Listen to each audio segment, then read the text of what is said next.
Scientists just found a hidden drain in the human brain. Not in a mouse, it's not theory, it was found in living people while they were being watched in real time. How did they do this? They used an MRI technology that's used by NASA to monitor the brain of astronauts in space while they're going about doing things. The interesting thing is that this brain drain, I've talked about in a couple of other videos. This is like the third video in the series.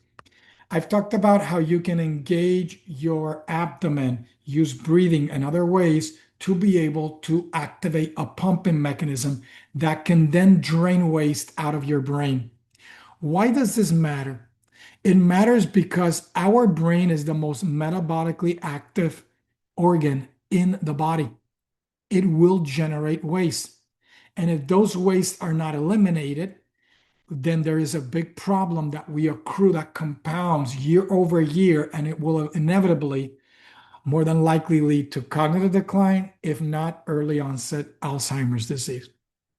So I've talked about before on this channel and in other socials how I expect early millennials down, maybe mid 30s down, that population to for us to see a significant rise in early onset dementia. About 20 years or so ago, when I started this journey over 20 years ago, I predicted the rise of attention deficit and autism spectrum. I'm about to turn 50 in a couple of months. And when I was around 25 to 30, I was walking out with a researcher in attention deficit, and we had that conversation. It gave me a clue as to why this is. I also linked chronic stress pathways with Alzheimer's disease.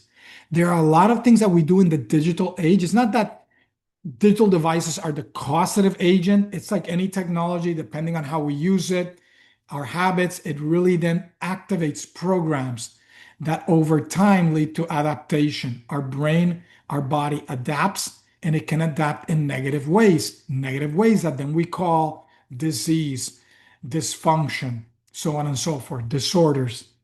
And so this video is very important, and I would suggest you go back to my channel, get those weekly hacks, and find those other two videos where I talk about how sitting is turning off this drain or this pump, how you can activate this pump as well.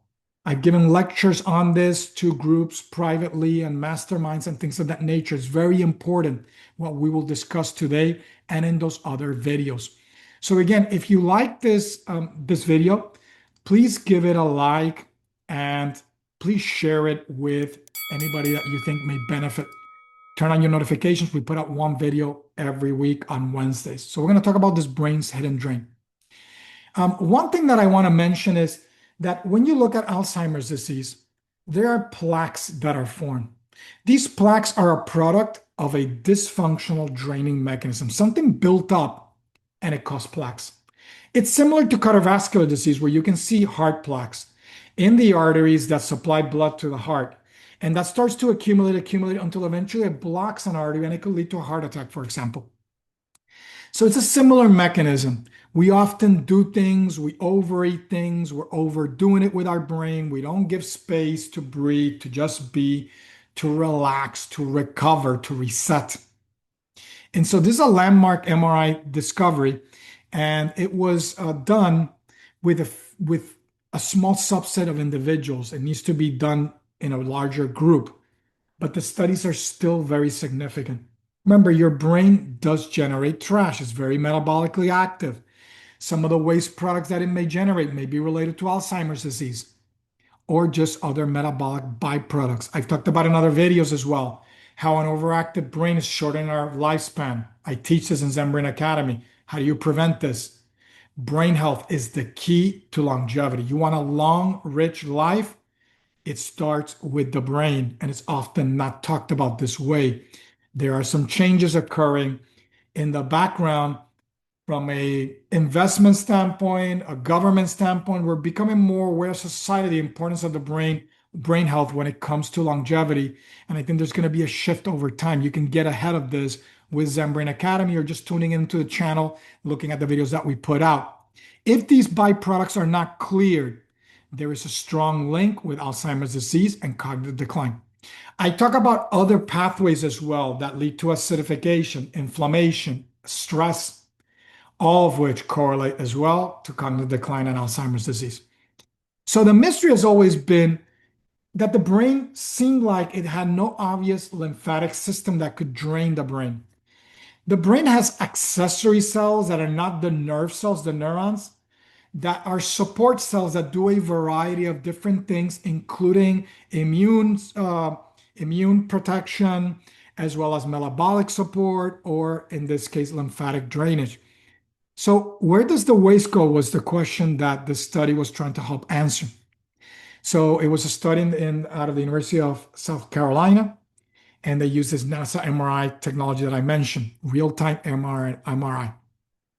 It was just 5 participants tracked over 6 hours. And so normally your blood moves much quicker, but what they found was a slower, passive, drifting flow that is signature of lymphatic drainage, not blood.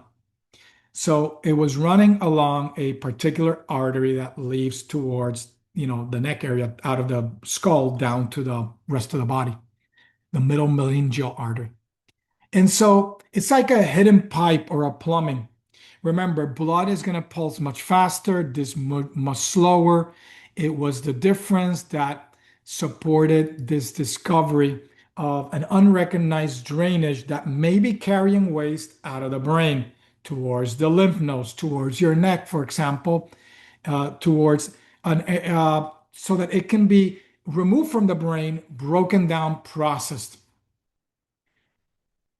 So, how do they know this is real? The single scan, of course, can be a fluke, so they confirmed it in tissue. You can examine human brain tissue under very high resolution imaging. They found a dense organized network of lymphatic vessels around the artery, and they identified them with protein markers as well that only are present in lymphatic cells. And of course, the anatomy agreed with that slow flow that is more characteristic of lymphatic vessels, not blood. So, some honest caveats here. This is discovery stage still, but it is my conviction that this is going to be confirmed with future studies, bigger group. So, it confirms that the pathway exists and it maps how it behaves. What it doesn't show is whether or not this drain could be enhanced by sleep. Maybe a sleep study could be done where the drainage is accelerated, let's say. Maybe breath work. People could be doing breathing practices, and the drain could be influenced in some way that could be imaged and shown. I did talk about a separate study in one of those other videos that I've talked about that I put out a few weeks ago, where they did a specific type of breathing that enhanced this drainage. And they knew this because some of the waste products of the brain were found in the circulation afterwards. So, suggesting that it enhanced the drainage and therefore the waste products were being removed more effectively through this draining mechanism. It's not a cure yet. It's not showing a cure, but my what I've seen throughout the last 2.5 to 3 decades is that there is indeed a problem with the way that we're living. We are not sleeping well. That is one of the best ways to enhance this draining mechanism. We bypass a critical time window that I've talked about in other videos. We don't breathe well. Sitting turns off this pump, as I talk about in one of those other videos that is part of the series. So, no one has shown that fixing this pathway prevents Alzheimer's disease, but it is my conviction that this is likely a case. I think that this will be what is going to be found. Remember, I've I've been doing this for 3 decades now, and a lot of my predictions have come to be that stress is related to this, that our digital age habits are related to this, that attention deficit, autism spectrum were going to rise. They did rise. It's not just diagnostic, it's the way that humans are growing neurodevelopmentally. They're being negatively impacted. Our behaviors are causing our brain to age. It's causing dysfunction a variety of ways, increasing not just brain health, but overall mental health, like from the psychiatric standpoint. We're just really worn out. So it is a small study, but I think a landmark discovery that will lead to more studies.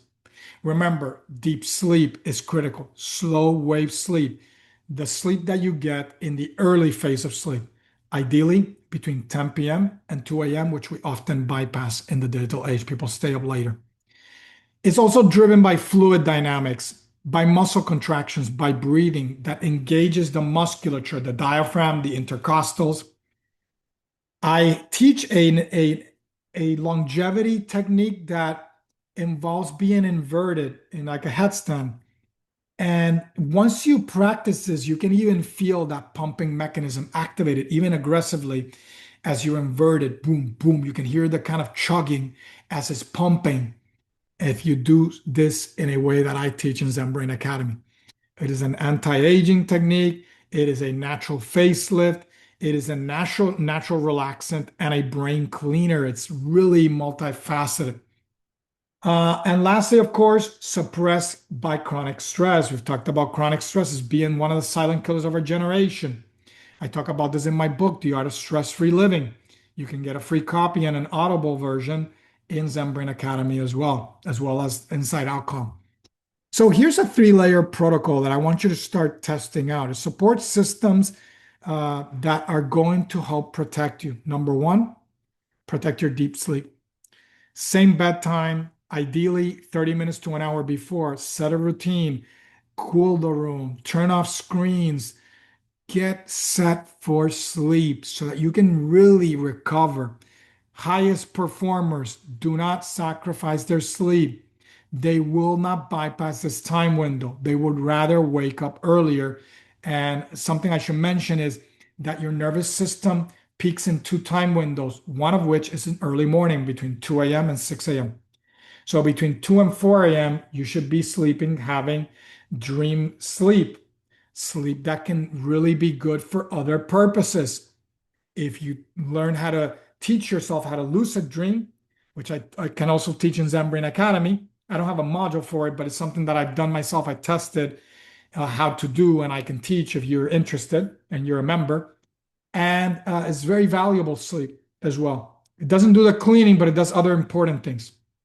Then between 4 a.m. and 6 a.m. is when you would do some of that other work, that early morning work, the creative work, the breathing, the mindfulness, etc.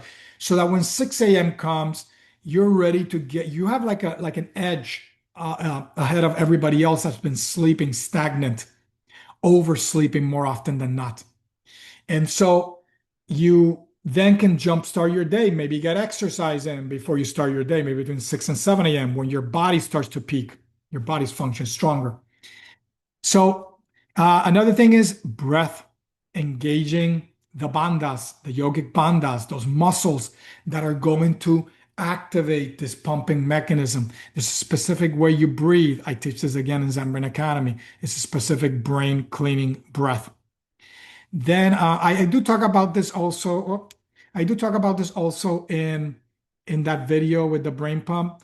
So I'll see if I can put it at the end of this video, and so that you can in the end screen, so that you can actually just click it and go to it. And so then, of course, lowering stress, managing stress. Of course, I am the master of art of stress-free living. I wrote the book, The Art of Stress-Free Living, Inside Out Calm. I do a myriad of things. So many things. And I'm never stressed out.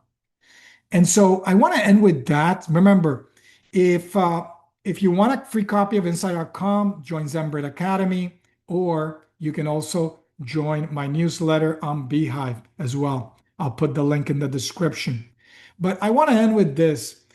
My wife, she struggles a lot with stress. She's like my ideal client. The Art of Stress-Free Living was really kind of written for her. It was almost like a letter to her to wake up. And she unfortunately doesn't take that action. And oftentimes she will complain that the job this, that her life that, and she's always deflecting, blaming, and putting stress on something outside of her. But in reality, it's nothing outside of her. It's how you psychosocially, internally are engaging with the world. I teach a module in ZenBrain Academy, how to turn stress into flow, that does a deep dive into this. How you can change your neurochemistry to take the chemistry of stress and harness it to your advantage. So think about that. Be very careful and vigilant. Protect your brain. Start today. Join ZenBrain Academy for free for a month. We will be porting soon, revamping things and porting it over to school.com very soon. But whoever's already in will get obviously access to the new school, and you'll be able to get ahead of everybody else. And I will be launching a founder's access as well. And you will be able to get access to our AI app that will be unlike anything that is out there yet, neither on Calm or any meditation app or anything like that, because it will have an IP that exists nowhere except that I've built and I have not published, that will power this AI app.